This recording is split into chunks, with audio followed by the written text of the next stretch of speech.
আপুনি যদি অহাকালি আসাম পুলিচৰ লিখিত পৰীক্ষাত বহিবলৈ গৈ আছে তেতিয়াহ'লে এই ভিডিঅ'টো আপোনাৰ বাবে কাৰণ এই ভিডিঅ'টোত আমি কমন কুৱেশ্যন কিছুমান আলোচনা কৰিম যিখিনি পৰীক্ষাত অলৰেডি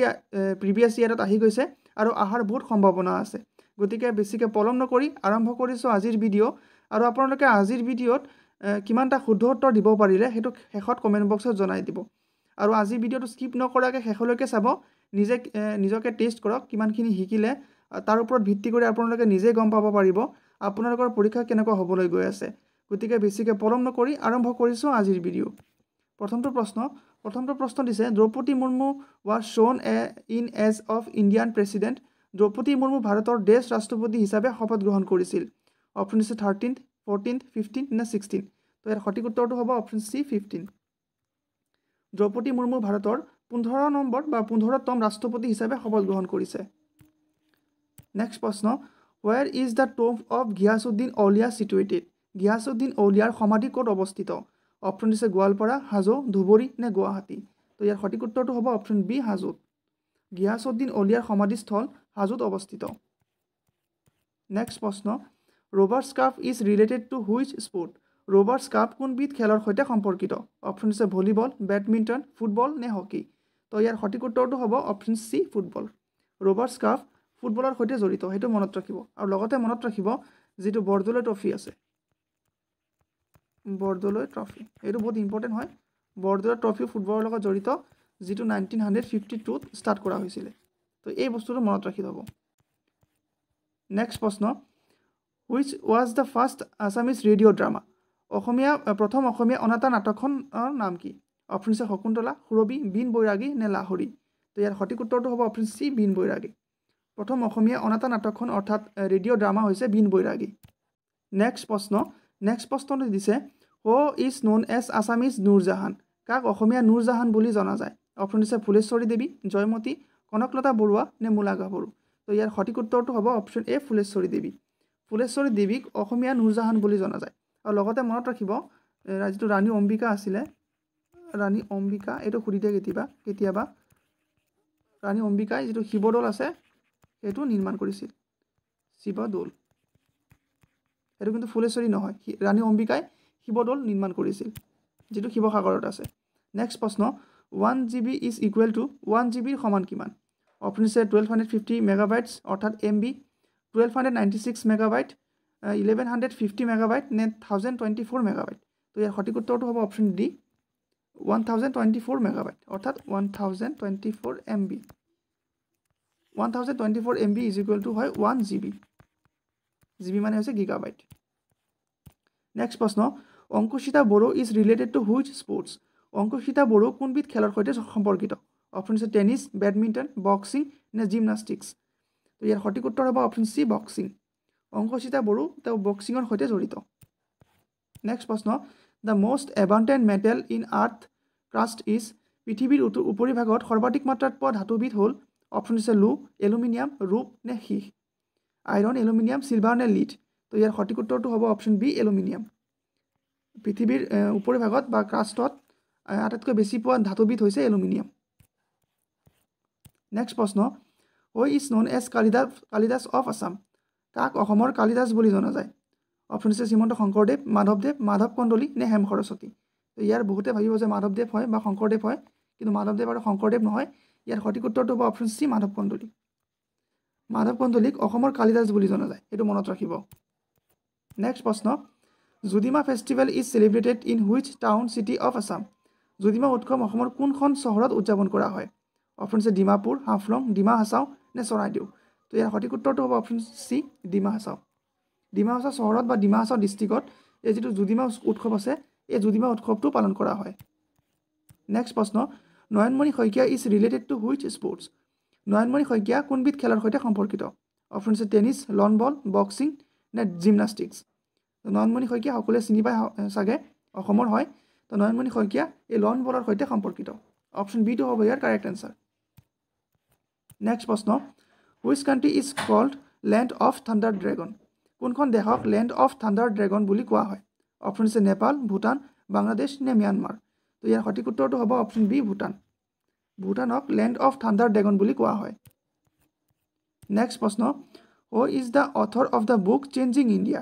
চেঞ্জিং ইণ্ডিয়া নামৰ কিতাপখনৰ লেখক কোন অপশ্যন হৈছে মনমোহন সিং APJ আব্দুল কালাম শশী থৰুৰ নে নৰেন্দ্ৰ মোদী তো ইয়াৰ সঠিক উত্তৰটো হ'ব অপশ্যন এ মনমোহন সিং প্ৰাক্তন ভাৰতৰ প্ৰধানমন্ত্ৰী তেওঁ হৈছে এই চেঞ্জিং ইণ্ডিয়া নামৰ কিতাপখনৰ লেখক নেক্সট প্ৰশ্ন ডিউৰিং ফ্ৰীডম ষ্ট্ৰাগল দ্য মৃত্যু বাহিনী ৱাজ ফৰ্মড বাই স্বাধীনতা সংগ্ৰামৰ সময়ত মৃত্যু বাহিনী কোনে গঠন কৰিছিল অপশ্যন হৈছে চন্দ্ৰপ্ৰভা শইকীয়ানী পুষ্পলতা দাস পদুমী নাথ নে কনকলতা বৰুৱা তো ইয়াৰ সঠিক উত্তৰটো হ'ব option B Pushpalata Das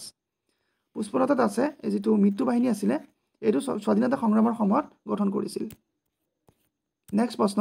গড়দল is located in গড়দল ক'ত অৱস্থিত অপশ্যন ডি হৈছে শিৱসাগৰ তেজপুৰ গুৱাহাটী নে নলবাৰী তো বহুতে চাগে এইটো ভাবিব যে শিৱসাগৰ হ'ব যিহেতু দৌল বুলি কোৱা হৈছে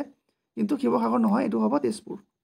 তেজপুৰ বা শোণিতপুৰত যিটো গড়দল আছে এইটো লোকেটেড বা অৱস্থিত নেক্সট প্ৰশ্ন when was the planning commission set up পৰিকল্পনা আয়োগ কেতিয়া গঠন কৰা হৈছিল অপশ্যন হৈছে 2019 2000 1947 নে 1950 তো ইয়াৰ সঠিক উত্তৰটো হ'ব অপশ্যন ডি 1950 1950 চনত এই যিটো প্লেনিং কমিশ্যন আছে এইটো সেট আপ কৰা হৈছিল আৰু লগতে মনত ৰাখিব যিটো প্লেনিং কমিশ্যন আছিলে সেইটো বৰ্তমান নীতি আয়োগ নামেৰে জনা যায়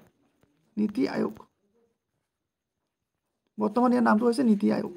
আৰু আগতে ইয়াক প্লেনিং কমিশ্যন নামেৰে জনা আছিলে আৰু এইটো 1950 চনত গঠন কৰা হৈছিল নেক্সট প্ৰশ্ন which Ahom king was also' known as ভগনীয়া ৰজা কোনজন আহোম ৰজাক ভগনীয়া ৰজা নামেৰে জনা গৈছিল অপশ্যন হৈছে চুতামলা চুদাংফা নে শিৱসিংহ তো ইয়াৰ সঠিক উত্তৰটো হ'ব অপশ্যন এ চুতামলা বা তেওঁৰ আন এটা নাম হৈছে জয়ধ্বজ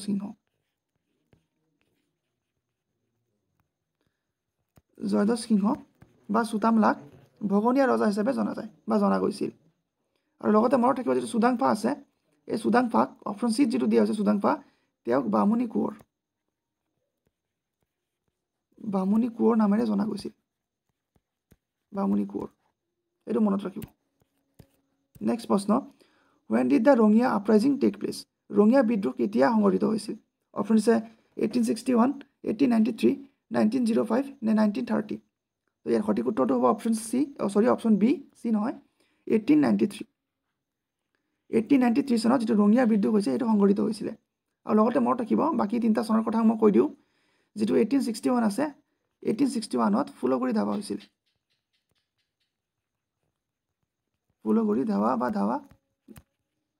ফুলগুৰি ধাৱা হৈছিলে ফুলগুৰি বৰ্তমান নগাঁও ডিষ্ট্ৰিক্টত আছে আৰু 1905 চনত হৈছিলে পাৰ্টিশ্যন অফ বেংগল বংগ বিভাজন পাৰ্টিশ্যন অফ বেংগল এইটো মনত ৰাখিব আৰু 1930 চনত এইটো কি হৈছিলে আপোনালোকে কমেণ্ট কৰি জনাব নেক্সট প্ৰশ্ন which country implemented the GST system for the first time in the world বিশ্বত প্ৰথমবাৰৰ বাবে কোনখন দেশে বা কোনখনে GST প্ৰৱৰ্তন কৰিছিল অপশ্যন হৈছে ফ্ৰান্স জাৰ্মানী কানাডা নে জাপান তো ইয়াৰ সঠিক উত্তৰটো হ'ব অপশ্যন এ ফ্ৰান্সে প্ৰথমবাৰৰ কাৰণে GST প্ৰণালী প্ৰৱৰ্তন কৰিছিল আৰু লগতে মনত ৰাখিব আমাৰ ভাৰতত যিটো GST চিষ্টেম আছে সেইটো কানাডিয়ান মডেল হয় এইটো কানাডাৰ যিটো মডেল আছে সেই মডেল মতে ভাৰততো GST ইমপ্লিমেণ্ট কৰা হৈছে কিন্তু প্ৰথমবাৰৰ কাৰণে ফ্ৰান্সত ইমপ্লিমেণ্ট কৰা হৈছিল নেক্সট প্ৰশ্ন who was the founder of the Mauryan empire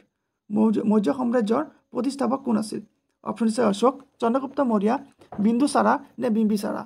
তো ইয়াৰ সঠিক উত্তৰটো হ'ব অপশ্যন বি চন্দ্ৰগুপ্ত মৌৰ্য বা চন্দ্ৰগুপ্ত মৌৰ্য আছিলে মৌৰ্য সাম্ৰাজ্যৰ প্ৰতিষ্ঠাপক নেক্সট প্ৰশ্ন who was the first president of the United States of America আমেৰিকাৰ প্ৰথম ৰাষ্ট্ৰপতি কোন আছিল অপশ্যন হৈছে Thomas Jefferson Abraham Lincoln George Washington নে জন এডামছ তো ইয়াৰ সঠিক উত্তৰটো হ'ব অপশ্যন চি জৰ্জ ৱাশ্বিংটন আছিলে আমেৰিকাৰ প্ৰথমগৰাকী ৰাষ্ট্ৰপতি বহুতে চাগে এব্ৰাহাম লিংকন বুলি ভাবি আছে বাট এব্ৰাহাম লিংকন আছিলে 16তম ৰাষ্ট্ৰপতি আছিলে আমেৰিকাৰ আৰু প্ৰথম আছিলে জৰ্জ ৱাশ্বিংটন নেক্সট প্ৰশ্নটো দিছে মৌন ওঠ মুখৰ হৃদয় ৱাজ ৰিটেন বাই হুম মৌন ওঠ মুখৰ হৃদয় কাৰ দ্বাৰা লিখা হৈছিল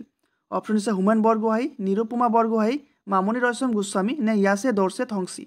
তো ইয়াৰ সঠিক উত্তৰটো হ'ব অপশ্যন ডি ইয়াছে দৰ্শে থংচীয়ে এই যিটো মৌন ওঠ মুখৰ হৃদয় আছে এই কিতাপখন তেওঁ লিখিছিলে এখন নবেল হয় এখন উপন্যাস হয় তো এই উপন্যাসখন ইয়াছে দৰ্শে থংচী নামৰ ব্যক্তিজনে লিখিছিলে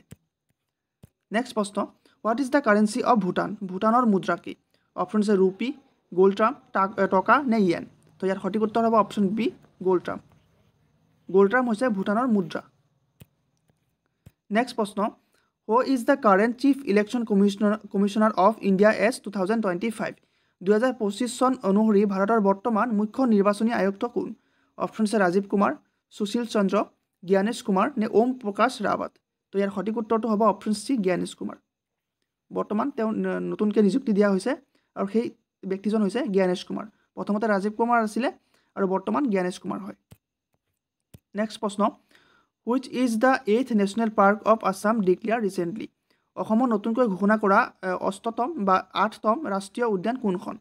অপশ্যন দিছে Manas national park Dibru Saikhowa national park Sikhna Jwhwlao national park নে নামেৰি নেশ্যনেল পাৰ্ক তো ইয়াৰ সঠিক উত্তৰটো হ'ব option C Sikhna Jwhwlao national park বৰ্তমান অসমত 8টা আছে 8টা নেশ্যনেল পাৰ্ক আছে তো 8 নম্বৰটো হৈছে এই চিকনা জলহাও আৰু লগতে মনত ৰাখিব এইটো চিৰাং এণ্ড কোকৰাঝাৰ চিৰাং আৰু কোকৰাঝাৰ ডিষ্ট্ৰিক্টত এই দুইটা ডিষ্ট্ৰিক্টতে আছে আৰু লগতে মনত ৰাখিব এইটো ৰায়মনা মই ইয়াত লিখিছোঁ ৰায়মনা আৰু মানস নেশ্যনেল পাৰ্ক এই দুটা ৰাষ্ট্ৰীয় উদ্যানৰ মাজত আছে ৰায়মনা আৰু মানস যিটো ৰাষ্ট্ৰীয় উদ্যান আছে এই ৰাষ্ট্ৰীয় উদ্যানৰ দুখনৰ মাজত আছে এই যিটো চিকনা জলহাও নেশ্যনেল পাৰ্ক আৰু চিৰাং আৰু কোকৰাঝাৰ এই দুইখন ডিষ্ট্ৰিক্টতে আছে নেক্সট প্ৰশ্ন দিছে what are the key sector focused in advantage Assam 2.0 advantage Assam 2.0ত মুখ্যভাৱে কিহৰ ওপৰত গুৰুত্ব আৰোপ কৰা হৈছে অপশ্যন দিয়া হৈছে agriculture and handloom IT tourism and infrastructure education and sports health and art তো ইয়াৰ সঠিক উত্তৰটো হ'ব option B IT tourism and infrastructure IT tourism and ইনফ্ৰাষ্ট্ৰাকচাৰৰ ওপৰতে এই যিটো এডভান্টেজ আছাম 2.0 আছে সেইটোত মুখ্যভাৱে গুৰুত্ব আৰোপ কৰা হৈছে নেক্সট প্ৰশ্ন which of the following place does not host the Kumbh Mela in India তলত দিয়া স্থানসমূহৰ ভিতৰত ক'ত কুম্ভ মেলা অনুষ্ঠিত নহয় অপশ্যন আছে হৰিদ্বাৰ নাসিক উজ্জয়ন নে বানাৰসী তো যদি আপোনালোকে লক্ষ্য কৰে ইয়াত হৰিদ্বাৰতো হোষ্ট কৰা হয় নাসিকতো হোষ্ট কৰা হয় উজ্জয়নীতো হোষ্ট কৰা হয় বাট বানাৰসীত কৰা নহয় যেটা আমাক নহয়তো সুধিছে তো অপশ্যন ডি টো হ'ব ইয়াৰ কাৰেক্ট আনসাৰ আৰু লগতে মনত ৰাখিব ইণ্ডিয়াৰ বা ভাৰতৰ 4টা স্থানত বা 4টা প্লেসেছত কুম্ভ মেলা অনুষ্ঠিত কৰা হয় 3টা ইয়াত দিয়া হৈছে আৰু 4 নম্বৰটো হৈছে প্ৰয়াগৰাজ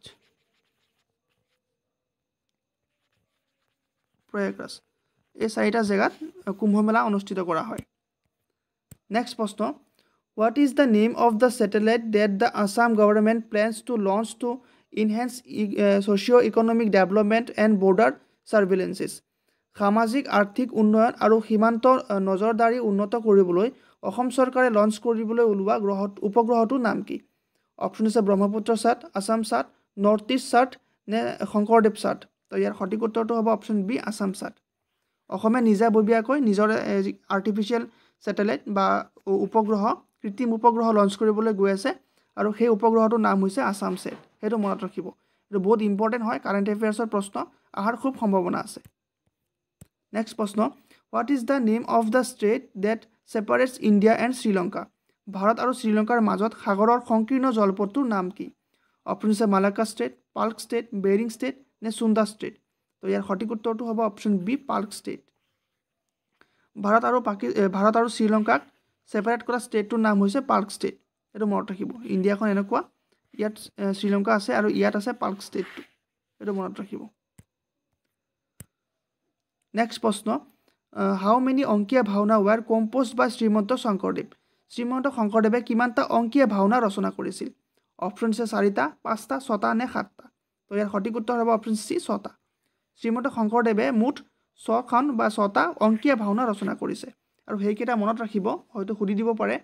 যে কোনকেইটা হয় বা 3টামান নাম দি দিব আৰু সুধি দিব যে তলৰ কোনকেইটা শ্ৰীমন্ত শংকৰদেৱে ৰচনা কৰিছে বা কৰা নাইকিয়া তো এই 6টা মনত ৰাখিবলৈ এটা শৰ্ট ট্ৰিক্স আছে এইটো হৈছে পকা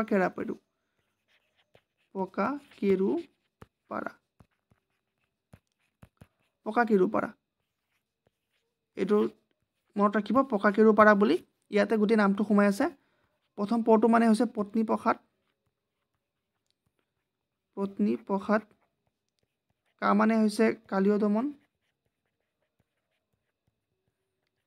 কালীয় দমন কে মানে হৈছে কেলিগোপাল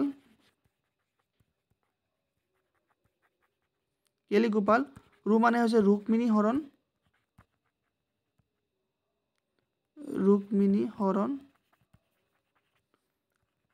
পাটো মই ইয়াত লিখিছোঁ পা মানে হৈছে পাৰিজাত হৰণ